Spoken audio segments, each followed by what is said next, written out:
Matin, mi a levé, li pour faire marcher pour le qui ça le café jodi an. Moi-même, moi te levé à 1000 gouttes seulement, comme ça m'a balé pour la nan marché. Si gen bagay li pas pour acheter dans 1000 gouttes là pour faire manger, c'est l'huile, charbon parce que nous pas bouler charbon. Après ça, tout reste bagay yo a sorti dans 1000 gouttes là. En passant, en autant de prix pied cochon seulement combien il coûté. Combien pied cochon? Il a pris 100 dollars ma chambre. Non, bah, il a pas même gros gentil comme gros longtemps.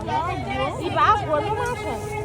À la fin, l'intérêt si bay pied cochon pour 110 dollars. Pendant nous pas suspendre dire, si vous avez commencé un bon petit business, quand vous besoin vendre rad soulier pour petit monde, bon gentil valise, relé nan fait flux store. Dans n'importe pays où y a, relé. La fait joune marchandise là devant porte caillou. Pendant n'a profiter remercier abonnez nous qui toujours là pour nous, qui toujours supporter nous. Abonnez-nous yo, merci en pile pour support. Je dis à la super fin, restez connecté nous pour faire une belle expérience.